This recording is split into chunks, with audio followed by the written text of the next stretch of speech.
ಸಹ ನಾವು ಗಂಭೀರವಾಗಿ ಯೋಚನೆಯನ್ನ ಮಾಡಬೇಕು ಅಂತಕ್ಕಂಥದ್ದು. ನೀವು ಯೋಚನೆ ಮಾಡಿ, ನಾವು ನಿಜವಾಗಲೂ ವಲಯರಾಗಿದ್ವಾ? ನಾವು ನಿಜವಾಗಿಯೂ ಛಲವಾದಿಗಳು ಅಥವಾ ಮಾದಿಗರಾಗಿದ್ವಾ? ಅಥವಾ ಶ್ರಮಕಾರರು ಅಥವಾ ದೋಹಾರರಾಗಿದ್ವಾ ಅಂತ ಅಂದ್ರೆ ನಾವು ಪ್ರಾಯಶಃ 1500 ವರ್ಷಗಳ ಹಿಂದೆ ಹೋಗಿದ್ರೆ ನಾವು ಇತಿಹಾಸವನ್ನು ಕೆತ್ತಿ ನೋಡಿದಾಗ ನಾವು ವಲಯರಾಗಿರಲಿಲ್ಲ, ನಾವು ಮಾದಿಗರಾಗಿರಲಿಲ್ಲ, ನಾವು ಶ್ರಮಗಾರರು ಆಗಿರಲಿಲ್ಲ, ದೋಹಾರರು ಆಗಿರಲಿಲ್ಲ, ಛಲವಾದಿಗಳು ಆಗಿರಲಿಲ್ಲ. ಆದರೆ ಯಾರಾಗಿದ್ವು ಅಂತ ಅಂದ್ರೆ ನಾವು ಬೌದ್ಧರಾಗಿದ್ವಿ ಅಂತ. ಪ್ರಾಯಶಃ ಈ ಇತಿಹಾಸವನ್ನ ನಮಗೆ ಮೊಟ್ಟ ಮೊದಲು ಸಾರಿ ಹೇಳಿದವರು ಯಾರು ಅಂತ ಅಂದ್ರೆ ನಮ್ಮ ನಿಮ್ಮೆಲ್ಲರ ವಿಮೋಚಕ ಡಾಕ್ಟರ್ ಬಾಬಾ ಸಾಹೇಬ್ ಅಂಬೇಡ್ಕರ್ ಅವರು. ಅಂಬೇಡ್ಕರ್ ಒಂದು ಗ್ರಂಥವನ್ನು ಬರೆದಿದ್ದಾರೆ. ಯಾವ ಗ್ರಂಥದ ಹೆಸರು ಅಂತ ಅಂದ್ರೆ ಪ್ರಾಚೀನ ಭಾರತದಲ್ಲಿ ಕ್ರಾಂತಿ ಮತ್ತು ಪ್ರತಿಕ್ರಾಂತಿ. ಪ್ರಾಚೀನ ಭಾರತದಲ್ಲಿ ಕ್ರಾಂತಿ ಮತ್ತು ಪ್ರತಿಕ್ರಾಂತಿ. ಈ ದೇಶದ ಮೂಲ ನಿವಾಸಿಗಳು ನಾವು ಆಗಿದ್ವಿ ಅಂತಕ್ಕಂಥದ್ದನ್ನ ಬಹಳ ಸ್ಪಷ್ಟವಾಗಿ ಅವರು ಅದರಲ್ಲಿ ಉಲ್ಲೇಖವನ್ನ ಮಾಡ್ತಾರೆ. ನಾವು ಇವತ್ತು ಏನು ನಮಗೆ ಈ ಒಂದು ನಿಕೃಷ್ಟ ಹೆಸರಿನಿಂದ ಕರೀತಾ ಇದ್ದಾರಲ್ಲ, ಆ ಜನಾಂಗದವರು ನಾವು ಆಗಿರಲಿಲ್ಲ.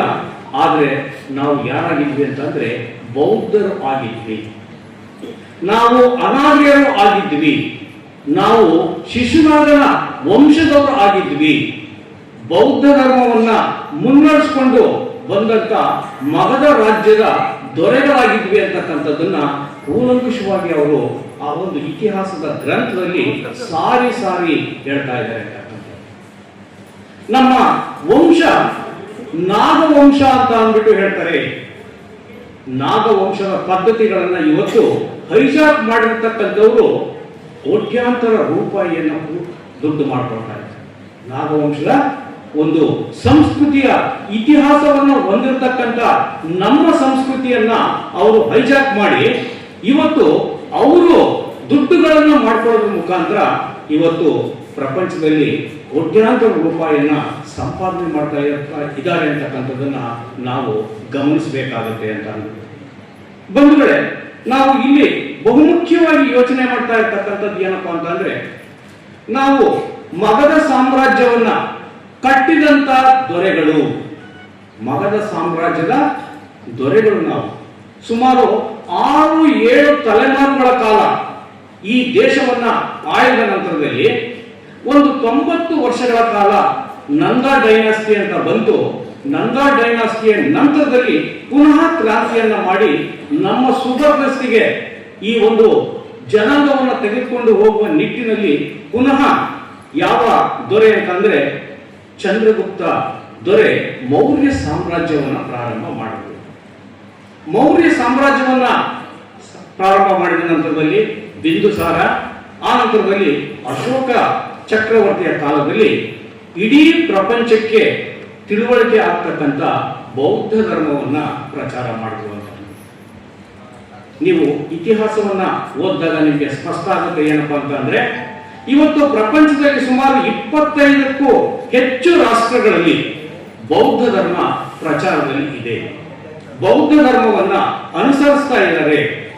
ಆ ಬೌದ್ಧ ಧರ್ಮವನ್ನ ಅನುಸರಿಸತಕ್ಕಂಥ ಎಲ್ಲಾ ರಾಷ್ಟ್ರಗಳು ಹೆಚ್ಚು ಕಡಿಮೆ ಇವತ್ತು ಶ್ರೀಮಂತಿಕೆಯಿಂದ ಅವರು ಬದುಕ್ತಾ ಇದ್ದಾರೆ ಅಂತಕ್ಕಂಥದ್ದನ್ನು ನಾವು ಕಾಣ್ತೇವೆ. ಚೈನಾವನ್ನು ತೆಗೆದುಕೊಳ್ಳಿ, ಅಥವಾ ನೀವು ಜಪಾನ್ ಅನ್ನ ತೆಗೆದುಕೊಳ್ಳಿ, ಉತ್ತರ ಕೊರಿಯಾ ದಕ್ಷಿಣ ಕೊರಿಯಾವನ್ನು ತೆಗೆದುಕೊಳ್ಳಿ, ಉತ್ತರ ವಿಯೆಟ್ನಾಂ ದಕ್ಷಿಣ ವಿಯೆಟ್ನಾಂ ಅನ್ನು ತೆಗೆದುಕೊಳ್ಳಿ. ಹೀಗೆ ಪ್ರಪಂಚದ ಅನೇಕ ರಾಷ್ಟ್ರಗಳು, ಮಂಗೋಲಿಯಾದಿಂದ ಹಿಡಿದು ಬರ್ಮಾದಿಂದ ಹಿಡಿದು ನೇಪಾಳದವರೆಗೆ, ಆ ನಂತರದಲ್ಲಿ ಶ್ರೀಲಂಕಾದವರೆಗೆ, ಹೆಚ್ಚು ಕಡಿಮೆ ಸೌತ್ ಈಸ್ಟ್ ಏಷ್ಯಾದ ಅನೇಕ ರಾಷ್ಟ್ರಗಳಲ್ಲಿ ಇವತ್ತು ಬೌದ್ಧ ಧರ್ಮ ವಿಜೃಂಭಣೆಯನ್ನ ಮಾಡ್ತಾ ಇದೆ. ಆ ಬೌದ್ಧ ಧರ್ಮವನ್ನ ಕೊಟ್ಟವರು ಯಾರು ಅಂತ ಅಂದ್ರೆ ನಿಮ್ಮ ಪೂರ್ವಜರು. ನೀವು ಇದನ್ನ ಜ್ಞಾಪಕ. ಆದ್ದರಿಂದ ನೀವು ಜಾತಿಯನ್ನ ಬಿಟ್ಟು ಇವತ್ತು ಧಮ್ಮವನ್ನ ಕಟ್ಟಬೇಕಾಗಿದೆ. ಜಾತಿಯನ್ನ ಬಿಟ್ಟು ಧಮ್ಮವನ್ನ ಕಟ್ಟಬೇಕಾಗಿದೆ. ಧಮ್ಮವನ್ನ ಕಟ್ಟೋದ್ರಿಂದ ಏನಾಗುತ್ತೆ ಅಂತಂದ್ರೆ ನಿಮಗೆ ಅಂತಾರಾಷ್ಟ್ರೀಯ ಮಟ್ಟದಲ್ಲಿ ಗೌರವ ಸಿಗುತ್ತೆ ಅಂತಕ್ಕಂಥದನ್ನ ನೀವೆಲ್ಲ ಮನಗಾಣಬೇಕು. ಆ ನಂತರದಲ್ಲಿ ಈಗಾಗಲೇ ನಿಮಗೆ ಸೂಕ್ಷ್ಮವಾಗಿ ಇಲ್ಲಿ ಮಾತನಾಡುವಂತವರೆಲ್ಲ ಹೇಳಿದ್ದಾರೆ, ಏನು ನಾವು ನಮ್ಮ ಪೂರ್ವಿಕರು ಯಾರಾಗಿದ್ರು ಅಂತಕ್ಕಂಥದ್ದನ್ನ ಬಹಳ ಸೂಚ್ಯವಾಗಿ ಹೇಳಿದ್ದಾರೆ. ಆದ್ರಿಂದ ನಮ್ಮ ಇತಿಹಾಸವನ್ನ ನೀವು ಬಹಳ ಸ್ಪಷ್ಟವಾಗಿ ಅರ್ಥ ಮಾಡ್ಕೋಬೇಕು ಅಂತಂದ್ರೆ ಬಾಬಾ ಸಾಹೇಬರ 2 ಗ್ರಂಥಗಳನ್ನು ಓದಿದ್ರೆ ಸಾಕು. ಒಂದು ಅಸ್ಪೃಶ್ಯರು ಯಾರು ಅಂತಕ್ಕಂಥದ್ದು, ಮತ್ತೊಂದು ಪ್ರಾಚೀನ ಭಾರತದಲ್ಲಿ ಕ್ರಾಂತಿ ಮತ್ತು ಪ್ರತಿಕ್ರಾಂತಿ.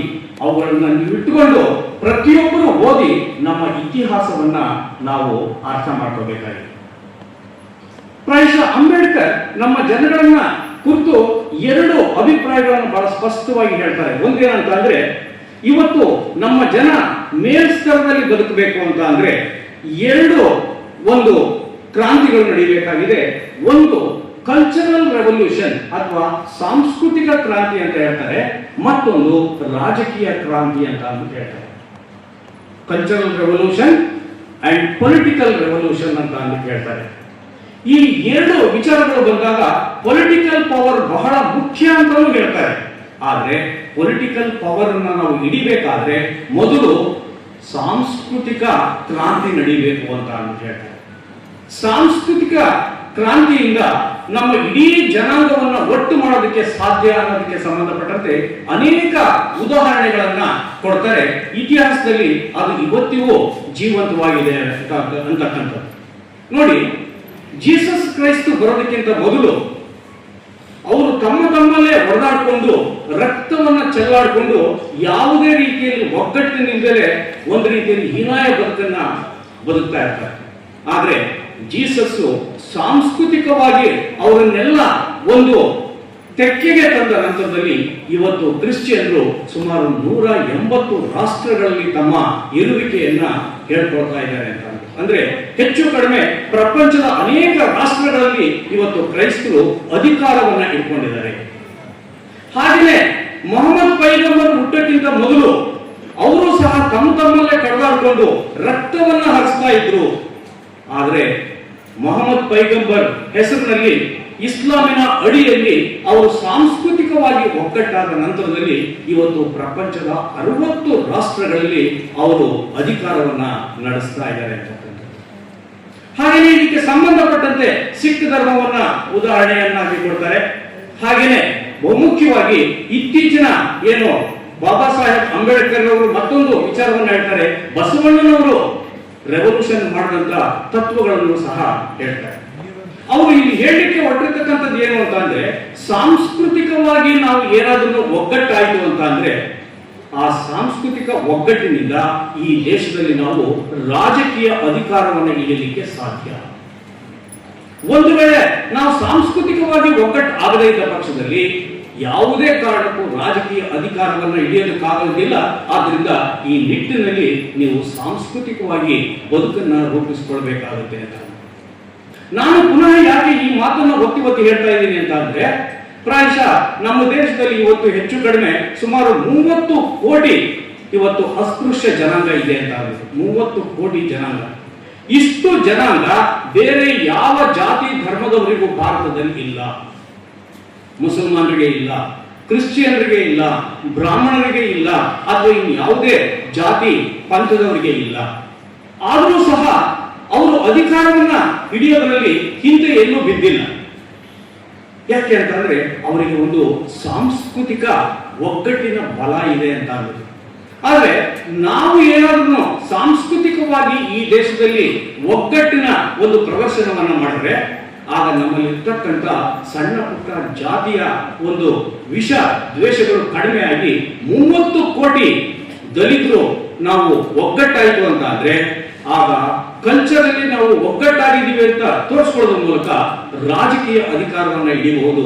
ರಾಜಕೀಯ ಅಧಿಕಾರದ ಮೂಲಕ ನಾವು ಆರ್ಥಿಕ ಒಂದು ಅಧಿಕಾರವನ್ನು ಸಹ ಕೈವಶ ಮಾಡ್ಕೋಬಹುದು. ಬಾಬಾ ಸಾಹೇಬರು ಆಗಾಗ್ಗೆ ಹೇಳ್ತಾ ಇದ್ರು, ನನ್ನ ಜನಗಳು ಈ ದೇಶ ಆಳುವುದನ್ನ ಕಣ್ಣಾರೆ ಕಾಣಬೇಕು ಅಂತ ಅಂದಿತ್ತು. ಯಾಕೆಂತಂದ್ರೆ ಒಂದು ಕಾಲದಲ್ಲಿ ನಾವು ಮಗಧ ಸಾಮ್ರಾಜ್ಯವನ್ನ ಕಟ್ಟಿದ್ವಿ. ಆ ನಂತರದಲ್ಲಿ ಮೌರ್ಯ ಸಾಮ್ರಾಜ್ಯವನ್ನ ಕಟ್ಟಿದ್ವಿ.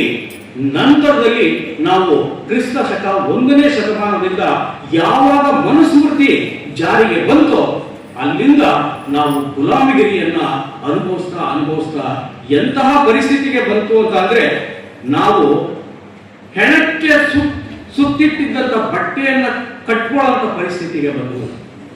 ಶ್ರಾದ್ದ ಮಾಡಿದಂತ ಊಟವನ್ನು ಮಾಡಬೇಕಾದಂತ ಪರಿಸ್ಥಿತಿ ನಮಗೆ ಬಂತು. ಸತ್ತ ಪ್ರಾಣಿಗಳನ್ನ ತಿಂದು ಬದುಕತಕ್ಕಂತ ಒಂದು ಪರಿಸ್ಥಿತಿ ಬಂತು. ಆದ್ರೆ ಇವತ್ತು ನಾವು ಆ ಪರಿಸ್ಥಿತಿಯಲ್ಲಿ ಇಲ್ಲ. ಯಾಕೆಂತಂದ್ರೆ ಬಾಬಾ ಸಾಹೇಬರು ನಮಗೆ ಒಂದು ಜೀವನವನ್ನ ಕೊಟ್ಟಿದ್ದಾರೆ. ಪ್ರಾಯಶಃ ಪ್ರಾರಂಭದ ಹಂತದಿಂದ ಸಾಯುವವರಿಗೆ ನಮಗೆ ಘನತೆಯ ಬದುಕನ್ನು ಅವರು ಕಟ್ಕೊಟ್ಟಿದ್ದಾರೆ. ವಿದ್ಯಾಭ್ಯಾಸದಲ್ಲಿ ಮೀಸಲಾತಿ ಕೊಟ್ಟಿದ್ದಾರೆ, ನೌಕರಿಯಲ್ಲಿ ಮೀಸಲಾತಿಯನ್ನು ಕೊಟ್ಟಿದ್ದಾರೆ. ಆ ನಂತರದಲ್ಲಿ ನಮ್ಮ ಜಾತಿಯ ಹೆಸರನ್ನು ಹಿಡಿದು ಬೈದ್ರೆ ಅವನಿಗೆ ಜೈಲಿಗೆ ಹಾಕಬೇಕಂತಕ್ಕಂಥ ಕಾನೂನನ್ನ ಅವರು ರಚನೆ ಮಾಡಿದ್ದಾರೆ. ಒಟ್ಟಾರೆಯಾಗಿ ನಮ್ಮ ಜನಗಳನ್ನ ಸರ್ವ ಪರಿಯಿಂದಲೂ ರಕ್ಷಣೆ ಮಾಡತಕ್ಕಂಥ ಸಂವಿಧಾನವನ್ನ ಕೊಟ್ಟಿದ್ದಾರೆ ಅಂತ. ಪ್ರಾಯಶಃ ನೀವು ಈ ಸಂವಿಧಾನವನ್ನ ರಕ್ಷಣೆ ಮಾಡ್ಕೊಳ್ಳೋದ್ರ ಜೊತೆಗೇನೆ ನಮ್ಮ ಜನಗಳನ್ನ ಸಾಂಸ್ಕೃತಿಕವಾಗಿ ಒಗ್ಗಟ್ಟನ್ನ ಮಾಡಬೇಕು. ಆದ್ರೆ ಈ ಸಂವಿಧಾನವನ್ನ ಡೈಲ್ಯೂಟ್ ಮಾಡ್ತಕ್ಕಂಥ ಅನೇಕ ಕುತಂತ್ರಗಳು ನಡೀತಾ ಇದೆ. ಪ್ರಾಯಶಃ 4 ವರ್ಷದ ಕೆಳಗಡೆ ಪಾರ್ಲಿಮೆಂಟಿನ ಕೂಗಾಟೆಯ ದೂರದಲ್ಲಿ ಸಂವಿಧಾನದ ಪ್ರತಿಗಳನ್ನ ಸುಟ್ಟಾಕದವರು ಯಾರು ಅಂತಂದ್ರೆ ಬಲಪಂಥೀಯರು. ಆ ನಂತರದಲ್ಲಿ ಸಂವಿಧಾನವನ್ನ ನಾವು ಬದಲಾಯಿಸೋದಕ್ಕೆ ಬಂದಿದ್ದೀವಿ ಅಂತ ಅಂದ್ಬಿಟ್ಟು ಒಬ್ಬ ಮಾಜಿ ಮಂತ್ರಿ ಮತ್ತು ಸಂಸದರಾಗಿದ್ದಂಥವರು ಹೇಳಿದ್ರು. ಆ ನಂತರದಲ್ಲಿ ಪಾರ್ಲಿಮೆಂಟಿನಲ್ಲಿ ಗೃಹ ಮಂತ್ರಿ ಹೇಳಿದ್ರು, ನೀವು ಅಂಬೇಡ್ಕರ್ ಅಂತ ಹೇಳೋದ್ರಿಂದ ಏನೂ ಉಪಯೋಗ ಇಲ್ಲ. ಇಷ್ಟು ಬಾರಿ ನೀವು ಭಗವಂತನ ಹೆಸರು ಹೇಳಿದ್ರೆ ನೀವು ಸ್ವರ್ಗಕ್ಕೆ ಹೋಗ್ತಾ ಇದ್ವಿ ಅಂತ. ಆದ್ರೆ ನಾನು ಇವತ್ತು ನಿಮಗೆ ಎಚ್ಚರಿಕೆಯ ಮಾತನ್ನ ಹೇಳೋದಕ್ಕೆ ಏನು ಇಷ್ಟಪಡ್ತೀನಿ ಅಂತಂದ್ರೆ, ನಮ್ಮ ಜನಗಳು 1500-600 ವರ್ಷದಿಂದಲೂ ದೇವರ ಹೆಸರನ್ನ ಹೇಳಿದ್ರು, ಧರ್ಮದ ಹೆಸರನ್ನ ಹೇಳಿದ್ರು. ಆದ್ರೆ ಯಾರೂ ಉದ್ಧಾರ ಆಗಲಿಲ್ಲ.